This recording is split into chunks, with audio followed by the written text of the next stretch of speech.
हमारे साथ दिबांग और विजय विद्रोही जी भी हैं, दोनों से एक कमेंट ले लेते हैं। दिबांग, आपसे हम शुरुआत कर लेते हैं, क्योंकि कामकाज क्या एक मुद्दा रहने जा रहा है उत्तर प्रदेश में? 44% कह रहे हैं कि अच्छा काम किया योगी आदित्यनाथ ने। जी हाँ, कामकाज हमेशा मुद्दा रहता है। और देखिए शिरीन, क्या है, कामकाज ये बताता है कि लोगों का मूड कैसा है। अगर 44% है, मुझे लगता है कि ये थोड़ा निराशा का कारण है बीजेपी के लिए। अगर आप चुनाव लड़ रहे हैं, सरकार जब चुनाव लड़ती है तो ये आंकड़ा काफी ऊंचा होता है, 50 के ऊपर होता है, तब ये माना जाता है कि हाँ ये ठीक है।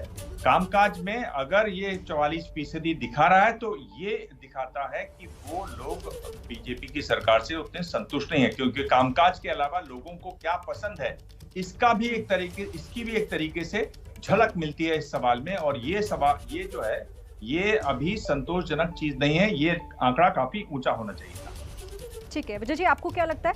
अच्छा, मैं आपसे ये जानना चाहती हूँ कि अच्छा और खराब की बात तो हम कर रहे हैं, लेकिन ये जो औसत कहने वाले लोग हैं 20%, ये क्या तय करेंगे?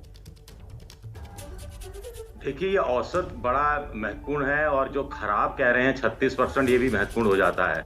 वैसे अगर औसत रूप से आजकल सरकारें औसत रूप से भी काम कर लें तो भी बहुत बड़ी गनीमत है। 44 और 20 तो 64%। इस हिसाब से तो बीजेपी को एंटी इनकम्बेंसी का सामना नहीं करना चाहिए। लेकिन होता यह है कि जब चुनाव में वोट डालने की बात आती है तो कामकाज थोड़ा साइड में रह जाता है और जाति हावी हो जाती है, धर्म हावी हो जाता है। और जहां जाति और धर्म हावी हो जाता है, वहां पर फिर कामकाज एक बड़ा मुद्दा नहीं रहता है।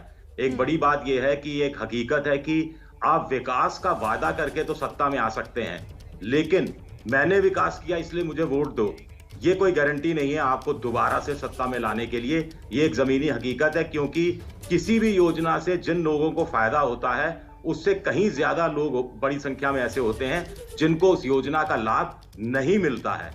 तो ये भी एक बैलेंस बनाना बहुत जरूरी हो जाता है। बिल्कुल, और ये बैलेंस बनेगा कैसे, ये तो देखिए जनता तय करेगी और ये पता चल जाएगा। पंकज जी, आपने सुना होगा ज्ञानेंद्र को और वहां के आसपास के माहौल को आप महसूस भी कर रहे होंगे। बहुत गर्मी दिखाई दे रही है, लेकिन क्या योगी आदित्यनाथ अपने पक्ष में इस गर्मी को कर पाएंगे?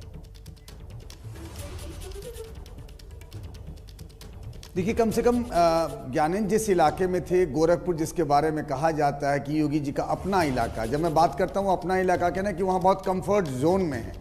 और इस बार जो हम लगातार सी वोटर के सर्वे दिखा रहे हैं, श्रीन आप गौर करिएगा, पूर्वांचल वो इलाका है जहां पर समाजवादी गठबंधन और बीजेपी के बीच में ना वोट शेयर का बहुत कम फर्क है, यानी कि कड़ी टक्कर है। और यही हाल दिखता है कि पश्चिमी यूपी में भी है।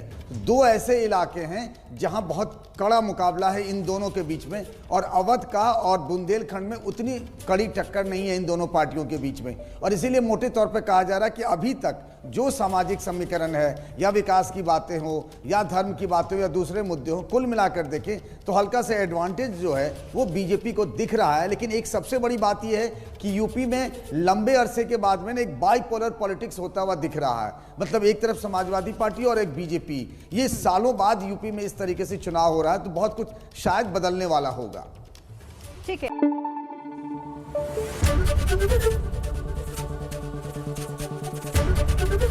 एबीपी न्यूज आपको रखे आगे।